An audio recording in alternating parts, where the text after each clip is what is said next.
Hello बच्चों, कैसे हैं सभी लोग। सभी लोगों ने लास्ट वीडियो जो इलेक्ट्रिक डाइपोल का पार्ट 01 और पार्ट 02 आया था उसको अच्छी तरह तैयार कर लिया होगा। आज उसी क्रम में हम लोग इलेक्ट्रिक डाइपोल पार्ट 03 वैद्युत द्विध्रुव के जो अन्य कैरेक्टरिस्टिक्स हैं उनके बारे में स्टडी करेंगे 03 पार्ट में। तो जो नए बच्चे इस समय वीडियो को देख रहे हैं, जिन्होंने डाइपोल के पहले 2 वीडियो नहीं देखे हैं वैद्युत द्विध्रुव के, वो पहले उनको तैयार कर लें और उसके बाद तब पार्ट 03 तैयार करें, जिससे आपकी तैयारी और भी अच्छी हो जाए। ठीक है, तो लास्ट वीडियो में हम लोगों ने इलेक्ट्रिक डाइपोल की कुछ प्रॉपर्टीज को स्टडी किया था, जिसमें हम लोगों ने ये सीखा कि जब डाइपोल को यूनिफॉर्म इलेक्ट्रिक फील्ड अर्थात एक समान वैद्युत क्षेत्र में रखते हो तो डाइपोल पर एक बल आघूर्ण यानी टॉर्क लगता है, और वो जो टॉर्क होता है वो tau vector is equal to होता है P क्रॉस E, या वो पूरा फार्मूला बनता है tau is equal to P sine theta. याद आया सभी को। डाइपोल पर लगने वाले बल आघूर्ण यानी टॉर्क का formula tau is equal to P sine theta, और ये टॉर्क डाइपोल को घुमा करके रोटेट करके इलेक्ट्रिक फील्ड के डायरेक्शन में लाता है। तो हम लोगों ने ये पढ़ लिया कि डाइपोल को यूनिफॉर्म इलेक्ट्रिक फील्ड में रखने पर उस पर एक बल आघूर्ण लगेगा, उस पर एक टॉर्क लगेगा। डाइपोल के 2 चार्जेस होंगे -q और +q, और डाइपोल फील्ड की डायरेक्शन से थीटा एंगल पर होता है। किस एंगल पर? थीटा एंगल पर। ऐसी कंडीशन पे उस पर बलाघूर्ण लगेगा tau vector is equal to P cross E, और इसी फार्मूले को हम लोगों ने जब स्टडी किया तो टॉर्क का फार्मूला बन गया था tau is equal to P sine theta. याद आ रहा है बच्चों सभी को? टॉर्क का फार्मूला क्या था? Tau is equal to P sine theta. जैसे जैसे थीटा की वैल्यू चेंज होती है वैसे वैसे टाउ बदलता है, ये भी हम लोगों ने पढ़ा था। थीटा इज इक्वल टू 0 पे साइन 0 हो जाता है तो टाउ होगा मिनिमम या टाउ होगा 0, और जब थीटा की वैल्यू होगी 90 दैट मीन्स डाइपोल को वैद्युत द्विध्रुव को वैद्युत क्षेत्र की दिशा से 90 अंश पर अगर रखोगे तो उस पर लगने वाला बल आघूर्ण क्या होगा? सबसे अधिकतम, और उसका फार्मूला था tau max is equal to P। सभी को समझ में आ गया? तो 2 टॉर्क थे। पहली कंडीशन थी जब डाइपोल फील्ड के डायरेक्शन में है तो थीटा 0 पर कोई टॉर्क नहीं होगा, लेकिन जब थीटा इज इक्वल टू 90 होगा तो ऐसी कंडीशन में टॉर्क क्या था? मैक्सिमम। तो ये हम लोगों ने सारे केसेस पढ़ लिए थे कि at theta is equal to 90 degree torque will be maximum, और फार्मूला क्या था? टॉर्क मैक्स या tau max is equal to P, और P को आप लोगों ने पढ़ा था इलेक्ट्रिक डाइपोल मोमेंट वैद्युत द्विध्रुव आघूर्ण, ये आपको क्वेश्चन में दिया होगा। सभी को रिवाइज हो गया? याद आ गया सभी लोगों को? कमेंट करके बताएं सभी लोगों को पूरा टॉपिक अच्छी तरह समझ में आया था कि नहीं आया था, आपकी तैयारी कैसी चल रही है, आप जरूर कमेंट सेक्शन में लिखें। उसके बाद बच्चों हम लोगों ने डाइपोल की नेक्स्ट प्रॉपर्टी पढ़ी थी कि डाइपोल का इलेक्ट्रिक फील्ड, और डाइपोल के इलेक्ट्रिक फील्ड के 2 केसेस थे। पहला था एट एक्सियल पोजीशन अर्थात अच्छी स्थिति पर वैद्युत क्षेत्र, और इसका फार्मूला हम लोगों ने पढ़ा था E axial is equal to 1/4 pi epsilon naught और 2p/r³। याद आया बेटा? यूनिट क्या थी? न्यूटन पर कूलाम। और दूसरी कंडीशन हम लोगों ने पढ़ी थी निरक्ष पर वैद्युत क्षेत्र एट इक्वेटोरियल पोजीशन। इक्वेटोरियल को निरक्ष बोला जाता है, और अगर हमको द्विध्रुव के निरक्ष पर वैद्युत क्षेत्र पता करना है तो इसका फार्मूला हम लोगों ने पढ़ा था 1/4 pi epsilon not p/r³ Newton पर कूलाम। ठीक है, तो आपको रिवीजन हो गया होगा, आप लोगों ने इसको तैयार भी किया था, और दोनों में रिलेशनशिप का हम लोगों ने फार्मूला पढ़ा था कि अच्छी स्थिति पर जो वैद्युत क्षेत्र होता है वो निरक्षी स्थिति पर वैद्युत क्षेत्र के 2 गुने के बराबर होता है, यानी एक्सियल पोजीशन का इलेक्ट्रिक फील्ड इक्वेटोरियल पोजीशन के इलेक्ट्रिक फील्ड का डबल होता है। तो सबसे ज्यादा इलेक्ट्रिक फील्ड कहां पर पाया जाता है? सबसे ज्यादा इलेक्ट्रिक फील्ड होता है डाइपोल के सीध में, डाइपोल की अक्ष पर, जिसको एक्सिस कहते हो, और उससे कम जो इलेक्ट्रिक फील्ड होता है, ध्यान रखना, वो कहां पर होता है? इक्वेटर पर अर्थात डाइपोल के निरक्ष पर। ठीक है, तो लास्ट वीडियो में आप इन चीजों को बहुत अच्छी तरह पढ़ सकते हो। डीप स्टडी में मैंने इनके फार्मूलेज आपको बताए थे, साथ में कॉमन फार्मूला भी बताया था वैद्युत क्षेत्र को ज्ञात करने का सामान्य सूत्र। तो सभी लोग पार्ट 02 जाकर के देखें और इन सूत्रों को तैयार करें। आज हम लोग इसी श्रृंखला में डाइपोल की नेक्स्ट प्रॉपर्टी जो है उसकी स्टडी करेंगे, और ये देखेंगे कि डाइपोल का वैद्युत क्षेत्र में और क्या क्या व्यवहार होता है, वैद्युत क्षेत्र में वैद्युत द्विध्रुव का व्यवहार क्या क्या होता है। ठीक है बेटा? तो चलिए सभी लोग नोट साथ साथ बनाते चलें। जहां पर आपको लगे कि फार्मूला आप नहीं नोट कर पाए वहां पर वीडियो को पॉज करके तब आप सूत्रों को नोट कर लें। ठीक है बेटा? तो अभी हम लोगों ने ये प्रॉपर्टी पढ़ी कि अगर किसी भी इलेक्ट्रिक फील्ड में जो यूनिफॉर्म इलेक्ट्रिक फील्ड है आप इलेक्ट्रिक डाइपोल को थीटा एंगल पर रखोगे, किस एंगल पर? थीटा एंगल पर, तो वो अपने आप घूम करके वैद्युत क्षेत्र की दिशा में आ जाएगा। मेरी बात को सभी लोग समझ रहे हैं ध्यान से? अगर आप इस इलेक्ट्रिक फील्ड में डाइपोल को थीटा एंगल पे रख दो तो डाइपोल अपने आप घूम करके इलेक्ट्रिक फील्ड के डायरेक्शन में आएगा, क्योंकि उस पे क्या लगेगा? टॉर्क, जिसको हम लोग कहते हैं बलाघूर्ण। सबको बात क्लियर है? आप लोगों ने पढ़ लिया है प्रॉपर्टी। लेकिन अगर हम लोग इसके ठीक रिवर्स कंडीशन को लें कि डाइपोल को पहले ही इलेक्ट्रिक फील्ड में किसी एंगल पे ना रख करके डाइपोल को फील्ड की डायरेक्शन में रख दें, ये चार्ज माइनस क्यू और ये charge plus Q, this is the electric field E vector. देखिए डायग्राम को सभी लोग, मैंने क्या किया है? डाइपोल को इलेक्ट्रिक फील्ड के डायरेक्शन में रखा है बेटा, ध्यान से सभी लोग समझें। वैद्युत क्षेत्र की दिशा में जब आप डाइपोल को रखोगे, ध्यान रखिएगा, तो ऐसी कंडीशन में डाइपोल क्या होता है? स्टेबल। डाइपोल क्या होता है? स्थायी होता है। डाइपोल स्टेबल होता है, उस पर किसी भी प्रकार का कोई बल कार्य नहीं करेगा, क्योंकि वो स्टेबल स्टेट अर्थात स्थायी अवस्था में इलेक्ट्रिक फील्ड के अंदर क्या है? रखा हुआ है। अब अगर हम लोग एक काम करें कि इस डाइपोल को स्टेबल पोजीशन से किसी एंगल पर घुमाएं, जैसे आप देखें ये एंगल है थीटा। अब अगर डाइपोल को फील्ड की डायरेक्शन में रखकर किसी एंगल पर घुमाया जाए, पहली कंडीशन क्या थी? डाइपोल को हम लोगों ने ऐसे रखा था तो वो अपने आप घूम करके फील्ड की डायरेक्शन में आया था। लेकिन इस बार की कंडीशन क्या है? डाइपोल को फील्ड की डायरेक्शन में रख करके थीटा एंगल पे हम लोगों ने घुमाया है। तो जब आप डाइपोल को क्षेत्र की दिशा में रख करके, वैद्युत द्विध्रुव को वैद्युत क्षेत्र की दिशा में रख करके अब उसको आप किसी एंगल पे घुमाओगे, रोटेशनल मोशन आप उसका करोगे डाइपोल का, तो आप लोगों को क्या करना पड़ेगा? एक्सटर्नल वर्क डन यानी कार्य करना पड़ेगा। और वो वर्क डन क्या होता है? W is equal to integration theta 1 से थीटा 2 टाउ डी थीटा। सबको फार्मूला समझ में आया? W हमको निकालना है, रोटेशनल मोशन यहां पर है। कौन सा मोशन है? रोटेशनल। तो अगर हम लोग मान लें कि डाइपोल को इनिशियल स्मॉलर डिस्प्लेसमेंट एंगल पे घुमाया गया है डी थीटा पर, एंगुलर डिस्प्लेसमेंट कोणीय विस्थापन डी थीटा, और प्रारंभिक स्थिति है थीटा 1 और अंतिम स्थिति क्या है? थीटा 2। थीटा 1 को बोला जाता है इनिशियल पोजीशन अर्थात प्रारंभिक स्थिति, और थीटा 2 को क्या बोला जाता है? अंतिम स्थिति मींस फाइनल पोजीशन। तो जैसे आपसे बोला जाए डाइपोल को 30 डिग्री से 60 डिग्री पर घुमाना है इलेक्ट्रिक फील्ड में, तो थीटा 1 क्या होगा? 30 और थीटा 2 क्या होगा? 60 डिग्री। मेरी बात सभी लोग समझ रहे हैं ना ध्यान से? चलिए, तो ऐसी कंडीशन में फार्मूला होता है W is equal to integration theta 1 से थीटा 2 टाउ डी थीटा। और बच्चों हम लोगों ने टाउ का फार्मूला पढ़ लिया है। टाउ इज इक्वल टू होता है P sine theta. Tau is equal to P sine theta. इस वैल्यू को आप यहां पर रखोगे और रख करके जब आप इसको सिंप्लीफाई करोगे तो रिजल्ट आएगा W is equal to PE cos theta 1 minus cos theta 2। This is the work done in rotating to the electric dipole in uniform electric field। एक समान वैद्युत क्षेत्र में डाइपोल को घुमाने में जो कार्य किया जाता है, इसका फार्मूला क्या होता है बच्चों? W is equal to PE bracket में cos theta 1 minus cos theta 2। Theta 1 को क्या बोलते हो? प्रारंभिक अभिविन्यास, इनिशियल ओरिएंटेशन, और थीटा 2 को क्या बोलते हो? फाइनल ओरिएंटेशन यानी अंतिम अभिविन्यास। तो this is the important property of dipole. क्या प्रॉपर्टी है कि अगर आप किसी वैद्युत द्विध्रुव को, किसी भी इलेक्ट्रिक डाइपोल को फील्ड की डायरेक्शन से, वैद्युत क्षेत्र की दिशा से आप किसी एंगल पर घुमाते हो, टर्न करते हो, तो एक्सटर्नल वर्क डन होगा, वाय कार्य होगा, और ये वर्क डन होगा कितना?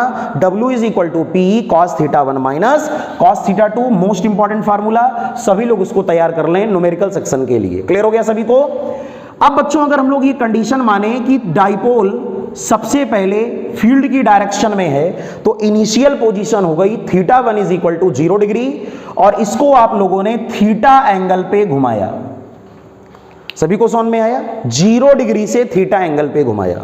बच्चों मेरी बात को ध्यान से समझें। डाइपोल पहले कहां पर रखा है? इलेक्ट्रिक फील्ड के डायरेक्शन में रखा है, तो थीटा 1 क्या हो गया? 0।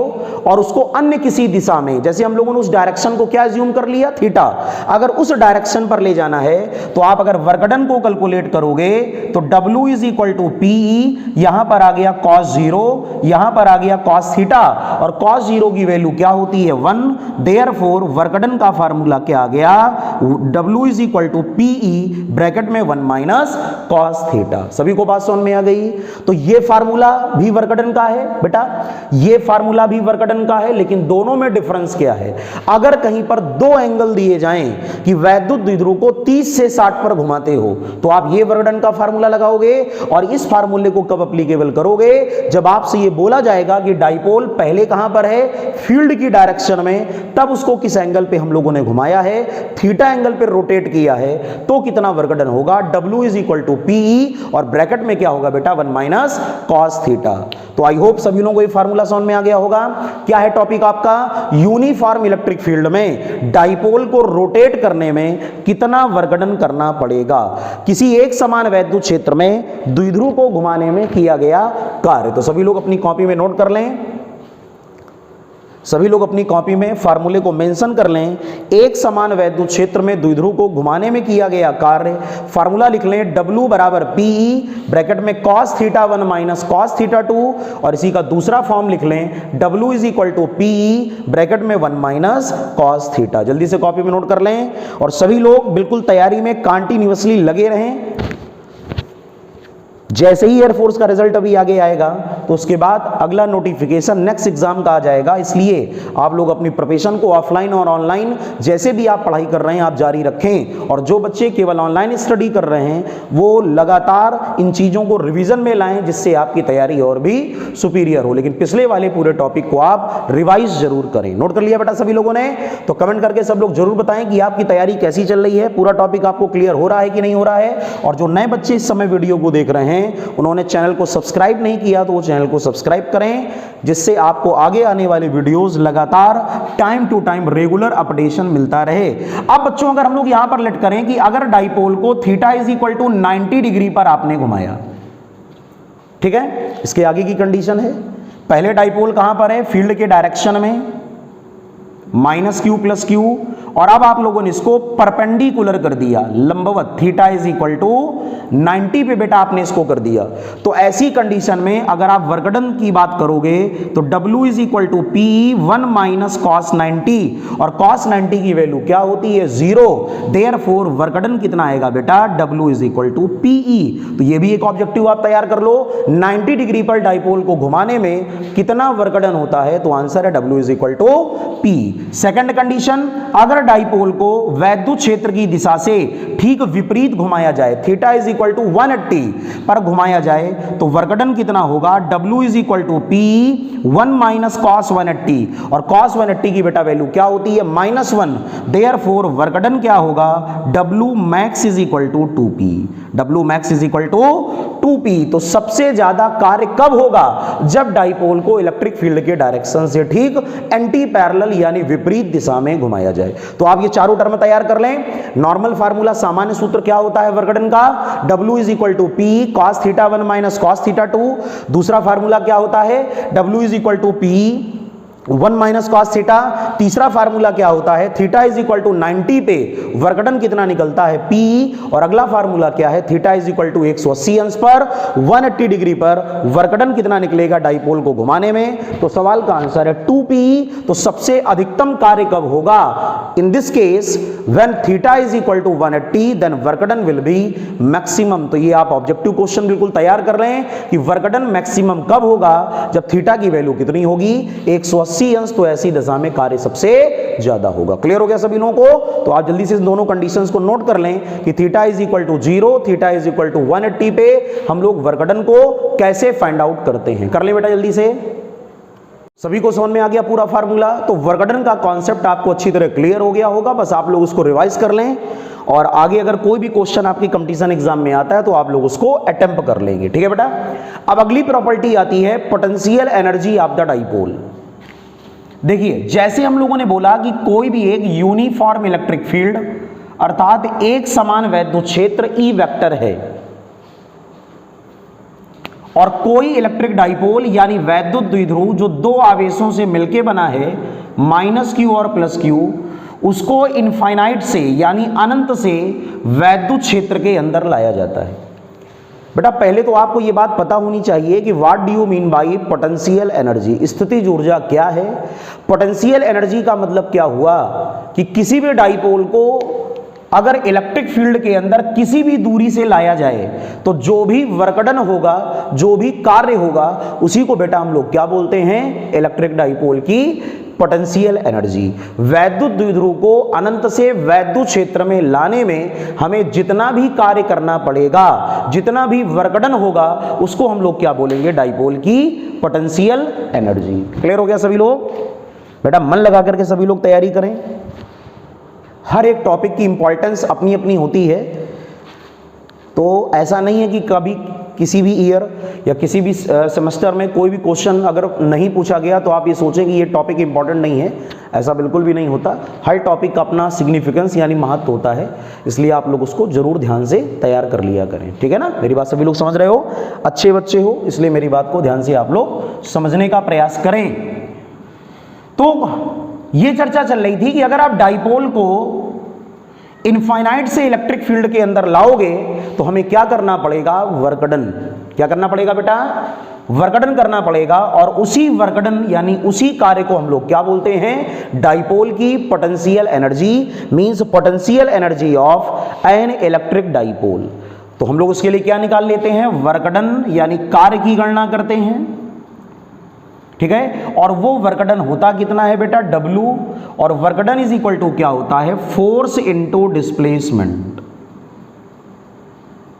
सभी लोग जानते हो कार्य का फार्मूला होता है बल गुणे विस्थापन, और जो फोर्स होता है वो क्या होता है? Electric force F is equal to QE। और जब डाइपोल फील्ड के अंदर पूरी तरह आ जाएगा तो उसका डिस्प्लेसमेंट कितना होगा? 2L। तो जो इलेक्ट्रिक फोर्स होता है जिसको वैद्युत बल कहते हो, इसका फार्मूला होता है F is equal to QE, और जो विस्थापन होता है जिसको आप बोलते हो डिस्प्लेसमेंट, डाइपोल का विस्थापन बेटा ये कितना होता है? 2L। सभी को समझ में आ गया? वो कितना होता है? 2L। तो इसको जब आप सॉल्व करोगे तो रिजल्ट आता है potential energy U theta is equal to minus P। U theta is equal to क्या आता है? माइनस का PE। ध्यान रखिएगा, P क्या है? इलेक्ट्रिक डाइपोल मोमेंट, और E क्या है? इलेक्ट्रिक फील्ड यानी वैद्युत क्षेत्र। तो पूरा फार्मूला बनता है U theta is equal to minus P। अब आप कहोगे माइनस साइन क्यों आ रहा है? माइनस साइन आपको क्या बताता है कि ये वर्कडन अगेंस्ट द फील्ड यानी क्षेत्र के विरोध में कार्य है, इसलिए यहां पर बेटा साइन क्या आया? माइनस। तो U theta is equal to क्या बन गया? माइनस का PE। U theta is equal to minus का PE। और सभी लोग लर्न कर लें, ये बड़ा इंपॉर्टेंट फैक्ट है, इसी को आप लोग बोलते हो स्टेबल इक्विलिब्रियम, अर्थात स्थायी संतुलन। क्या बोलते हो बेटा? स्थायी संतुलन अर्थात स्टेबल इक्विलिब्रियम। तो कभी आपसे कोई ऑब्जेक्टिव क्वेश्चन पूछ दे कि स्टेबल इक्विलिब्रियम में डाइपोल की पोटेंशियल एनर्जी क्या होती है, तो प्यारे बच्चों आप आंसर क्या दोगे? U theta is equal to minus P, और थीटा की वैल्यू क्या होती है? 0। थीटा की वैल्यू क्या होती है? 0। स्टेबल इक्विलिब्रियम के लिए थीटा को क्या रखा जाता है? 0। तो पूरा फार्मूला होता है U0 is equal to minus का P। सभी को पूरी बात समझ में आ गई? तो this is the potential energy of an electric dipole. अच्छा, उसके बाद अगर आप डाइपोल की थीटा एंगल पर पोटेंशियल एनर्जी लिखें तो इसका एक और फार्मूला होता है U theta is equal to minus P cos theta. क्या होता है फार्मूला बेटा? U theta is equal to minus P cos theta. ध्यान रखिएगा, मैंने डेरिवेशन का कुछ पार्ट हटा दिया है। देखो, डाइपोल में दो प्रकार के वर्कडन हुए। एक तो डाइपोल को इनफाइनाइट से फील्ड के अंदर लाने में किया गया कार्य, ठीक है, तो W theta is equal to minus का P। और दूसरा वर्कडन वो होता है जो डाइपोल को फील्ड के डायरेक्शन से घुमाने में होता है, W is equal to P1 minus cos theta. अगर आप नेट वर्कडन को फाइंड आउट कर लें और इन दोनों को ऐड कर दें, इसको डैश मैंने कह दिया, तो W theta plus W theta dash, और जब आप इसको पूरा सिंप्लीफाई करोगे तो आपका रिजल्ट बनेगा बेटा माइनस P कॉस थीटा। इसको बोलते हो डाइपोल की नेट पोटेंशियल एनर्जी। अब जैसे जैसे थीटा की वैल्यू चेंज होगी वैसे वैसे U थीटा क्या होगा? चेंज होगा। तो एक फैक्ट तो आपको पता चल गया कि स्थायी संतुलन के लिए in the case of stable equilibrium theta की वैल्यू क्या रखते हैं? 0। और अगर अस्थायी संतुलन होगा, अनस्टेबल इक्विलिब्रियम, तो थीटा की वैल्यू क्या रखते हैं? 90। ये दोनों रिजल्ट आप जरूर तैयार कर लें कि स्टेबल इक्विलिब्रियम के लिए थीटा को क्या रखा जाता है 0, और अनस्टेबल इक्विलिब्रियम के लिए थीटा को हम लोग बेटा क्या रखते हैं 90 नहीं होगा, यहां पर क्या होगा 180। क्या होगा 90 पे तो 0 आ जाएगा ना, अगर 90 रखोगे तो u क्या आ जाएगा 0, लेकिन थीटा इज इक्वल टू 0 पे अगर आप निकालोगे तो u0 is equal to minus का p, और 180 पर अगर आप पोटेंशियल एनर्जी को फाइंड आउट करोगे तो बेटा ये क्या आएगा प्लस का p। तो कब पोटेंशियल एनर्जी पॉजिटिव होती है, थीटा इज इक्वल टू 180 अंश पर वैद्युत द्विध्रुव की स्थितिज ऊर्जा सदैव धनात्मक होती है, और वो होती कितनी है प्लस का p। और कब स्थितिज ऊर्जा ऋणात्मक होती है, थीटा बराबर 0 डिग्री पर स्थितिज ऊर्जा क्या होती है ऋणात्मक। थीटा बराबर 0 को क्या बोलते हो स्टेबल इक्विलिब्रियम, और थीटा इज इक्वल टू 180 को क्या बोलते हो अनस्टेबल इक्विलिब्रियम। समझ में आ गया सभी को फार्मूला, नोट कर लें कॉपी में। डाइपोल को इनफाइनाइट से इलेक्ट्रिक फील्ड के अंदर लाने में किया गया कार्य, the work done in carrying to the electric dipole from infinite to within electric field, this is known as potential energy of an electric dipole. इसको वैद्युत द्विध्रुव की स्थितिज ऊर्जा के नाम से जाना जाता है। नोट कर लें फार्मूला, बहुत इंपॉर्टेंट है, अपनी कॉपी में मेंशन कर लें और आप इसको रिवाइज करें। नोट कर लिया बेटा। तो डाइपोल की स्थितिज ऊर्जा का फार्मूला क्या बन के आया, u theta is equal to minus का p कॉस थीटा। थीटा बराबर 0 डिग्री को स्थायी संतुलन कहते हो स्टेबल इक्विलिब्रियम, और थीटा बराबर 180 अंश को अस्थायी संतुलन कहते हो अर्थात अनस्टेबल इक्विलिब्रियम। इन दोनों पॉइंट्स को आप अच्छी तरह लर्न कर लें, स्टेबल इक्विलिब्रियम और अनस्टेबल इक्विलिब्रियम। क्लियर हो गया बेटा। अब जैसे हमारे पास कोई भी एक डाइपोल है माइनस क्यू प्लस क्यू, और एक डाइपोल इससे कुछ दूरी पर रखा हुआ है, ये भी है माइनस क्यू प्लस क्यू। इस वाले डाइपोल का सेंटर है C1 और इस वाले डाइपोल का सेंटर है C2, और दोनों के बीच की डिस्टेंस है स्मॉल r। पूरी बात आपको समझ में आ गई। कितने डाइपोल हैं, 2, दोनों के बीच की दूरी कितनी है स्मॉल r, और दोनों डाइपोल का जो मोमेंट है वो P1 और P2। पहले वाले डाइपोल का मोमेंट है P1 और दूसरे वाले डाइपोल का मोमेंट क्या है बेटा P2। तो ये दोनों डाइपोल एक दूसरे पर क्या लगाएंगे इलेक्ट्रिक फोर्स। तो ये क्वेश्चन एग्जाम में कई बार पूछा जाता है, दो वैद्युत द्विध्रुवों के बीच लगने वाले वैद्युत बल का मान दूरी पर कैसे निर्भर करता है। मेरी बात को आप ध्यान से समझें। The electric force between two dipoles dependent on the distance, और वो कौन सा रिलेशन होता है वो ऑब्जेक्टिव में आपसे पूछेगा। तो ये यही टॉपिक है जिसको हम लोग बोलते हैं दो वैद्युत द्विध्रुवों के बीच में लगने वाला इलेक्ट्रिक फोर्स। और ये जो इलेक्ट्रिक फोर्स होता है वैद्युत बल means electric force between two dipoles, दो द्विध्रुवों के बीच में लगने वाला वैद्युत बल कितना होता है F is equal to 1/4 pi epsilon naught 6p1p2 upon r की पावर 4। मोस्ट इंपॉर्टेंट फार्मूला, इसको आप अपनी लिस्ट में जरूर शामिल करें और एग्जाम से पहले आप इस फार्मूले को जरूर रिवाइज करें कि दो डाइपोल के बीच में लगने वाला इलेक्ट्रिक फोर्स क्या होता है। F is equal to 1/4 pi epsilon naught 6p1p2 upon r की पावर 4। r क्या है, दोनों डाइपोल के बीच की डिस्टेंस। तो बेटा यहां से हम लोगों को क्या रिलेशन मिला, F प्रोपोर्शनल 1/r की पावर 4। बताइए वैद्युत बल का दूरी के साथ क्या संबंध मिला, F प्रोपोर्शनल 1/r की पावर 4। क्लियर हुआ। r क्या है, दोनों डाइपोल के केंद्रों के बीच की दूरी। तो इस पे कई बार क्वेश्चन एग्जाम में बनता है, आप जरूर तैयार कर लें। क्वेश्चन इसका कई बार पेपर में बनेगा। जैसे सवाल आपसे बोलता है, क्वेश्चन कहेगा कि दो वैद्युत द्विध्रुवों के बीच की दूरी, one distance between two electric dipoles, दो वैद्युत द्विध्रुवों के बीच की दूरी बिकम डबल्ड, दोगुनी कर दी जाती है, तो डाइपोल के बीच में लगने वाले वैद्युत बल का मान होगा electric force between dipoles will be. बात आपको समझ में आ गई। ऐसे क्वेश्चन आपका बनेगा। क्वेश्चन क्या बोलेगा कि दो डाइपोल हैं, उनके बीच की दूरी को अगर दोगुना कर दिया जाए तो बताएं उनके बीच में लगने वाला वैद्युत बल कितने गुना होगा, हाउ मच टाइम्स। ऑप्शन आपको देगा 16 टाइम्स 16 गुना, 8 टाइम्स 8 गुना, 32 टाइम्स 32 गुना, या फिर नन ऑफ दीज, इनमें से कोई नहीं। तो आप पूरा फार्मूला ये अप्लाई करोगे कि हम लोग ये जानते हैं बेटा F प्रोपोर्शनल 1 अपॉन R की पावर 4, तो F1 अपॉन F2 बराबर R2 की पावर 4 अपॉन R1 की पावर 4। अब सवाल क्या कह रहा है, दोनों डाइपोल के बीच की दूरी को दुगना किया, तो R2 की जगह रखोगे 2R की पावर 4 और R1 की जगह बेटा आप क्या रखोगे, R की पावर 4।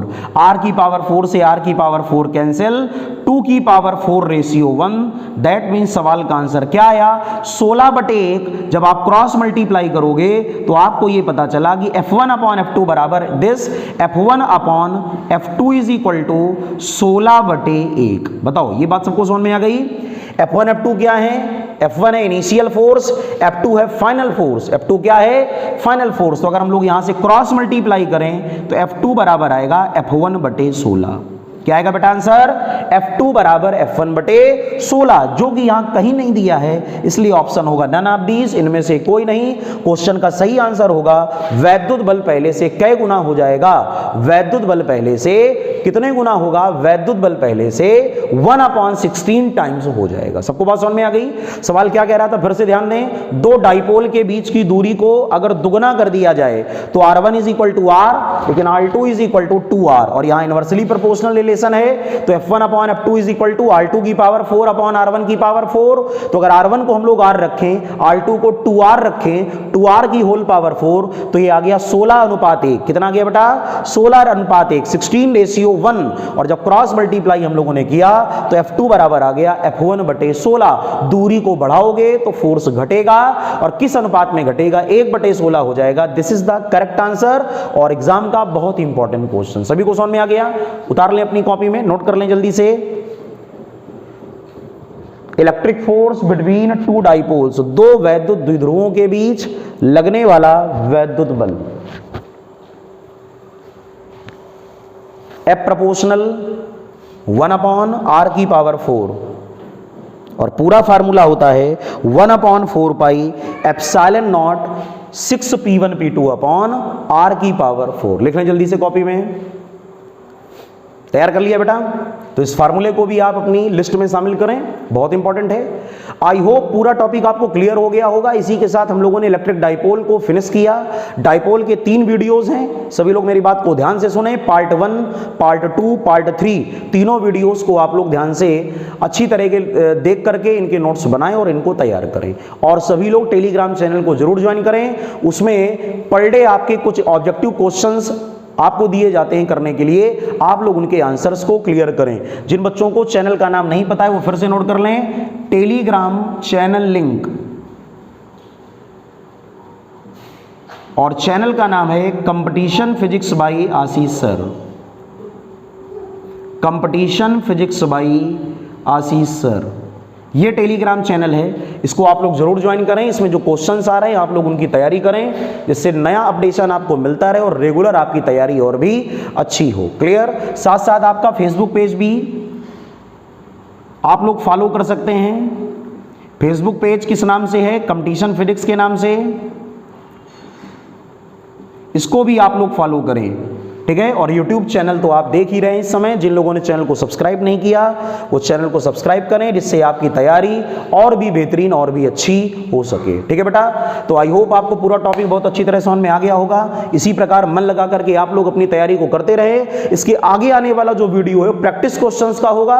उसके आगे फिर हम लोग नया टॉपिक इलेक्ट्रिक पोटेंशियल अर्थात वैद्युत विभव स्टार्ट करेंगे, उसको भी आप लोग ध्यान से पढ़ेंगे और उसकी तैयारी को करेंगे। तो आप लोग इसी प्रकार लगातार अपनी तैयारी को बहुत अच्छे ढंग से सुचारू रूप से चलाते रहें और अपने नोट्स को लगातार अच्छी तरह बनाएं और तैयारी को करते रहें, ठीक है बेटा। तो आज के टॉपिक को यहीं से एंड करते हैं। नेक्स्ट टर्न में नए टॉपिक के साथ नए वीडियो में आपसे फिर से मुलाकात होगी। तब तक के लिए जय हिंद, जय भारत।